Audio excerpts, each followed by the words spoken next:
The most important of all was building a startup called GreyOrange from almost nothing, starting in India, to what it is, a huge global multinational company. And looking back, I think I established my identity around my LinkedIn profile, and I told myself that I need a sabbatical to reinvent myself. I realized a superpower in me, and that really is the ability to evolve myself and my identity and not to hold back to a certain self that I was in the past. In summary, I am in a pursuit of equity. I want to stand up for those communities and people who need support.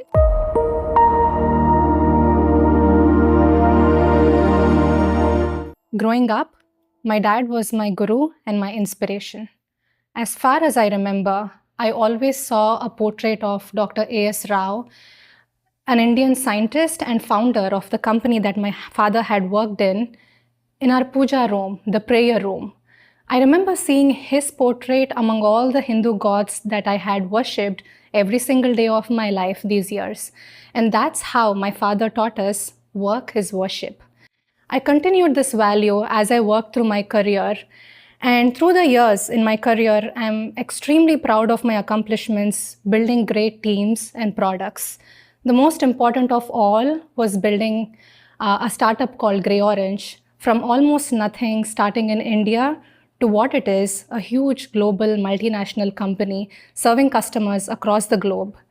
I take pride in building great teams, hiring every single one of 350 employees back then, creating the right people, processes, and culture to be able to nurture the team that we built at GreyOrange.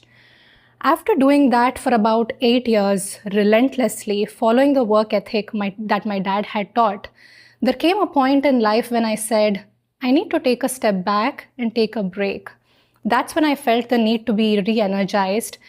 And I told myself that I need a sabbatical to reinvent myself. And hence I started the journey on a sabbatical where I did the painful transition of having a 14 to 16-hour work day to now almost doing nothing at home. At least that's what I thought.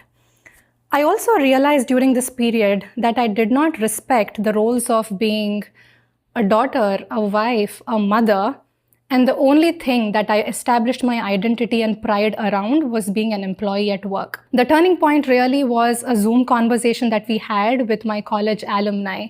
So all our grad school alumni met up on Zoom, and we started introducing each other in the call. And I completely froze when it was my turn. It's so strange because I never had that trouble before, and now I realized, who am I without a job title and a workplace? I felt weird, and looking back, I think I established my identity around my LinkedIn profile, and now that I was on a sabbatical, I felt there was nothing to be proud about or talk about. Since then, I took many months trying to understand who I was and what I wanted to be, and this journey to discover myself has been extremely painful. I was diagnosed to be depressed, I was pre-diabetic, my mental health and physical health was failing, even though I thought I had all the comforts in life. And that's when I wanted to take a health coach certification because I wanted to understand my own health and take charge of it. So when I did this course, I realized the importance of looking at life holistically, and that work is an important part of life, but is not life itself. I stepped out of my comfort zone and started to do things that I usually did not do. And before I say that, I must acknowledge I have the privilege, and I have and had the financial and the social support to be able to pursue these things. I had a huge fear of water. I did swimming. I did scuba diving. I learned a new language. I went for a 10-day Vipassana meditation course. I did so many courses of Tony Robbins to reevaluate my values and belief systems. The reason I did all that was because I wanted to shed that identity and try to reinvent myself. But over a period of time, as I did all that, I realized a superpower in me, and that really is the ability to evolve myself and my identity and not to hold back to a certain self that I was in the past. I think that's my superpower, and that is something that is going to help me reinvent myself and evolve as I go in life. As I followed this pursuit, I grew very interested in public health, and that's how I came back to school at 37 years age, going back to a grad school to pursue full-time 2 years master's in public health. And today, as a public health professional, I realize what a privilege I had to be able to reinvent myself and use the financial and social support to do everything I did to achieve who I wanted to become.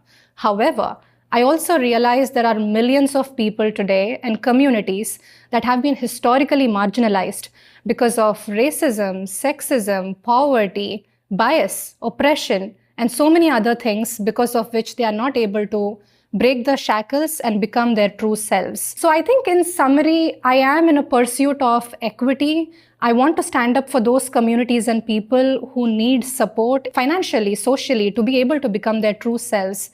Having broken through my barriers to an identity, I realized it can be done. And I want to work on structural approaches towards equity, be it policies or programs, to be able to build thriving communities. That's my mission today.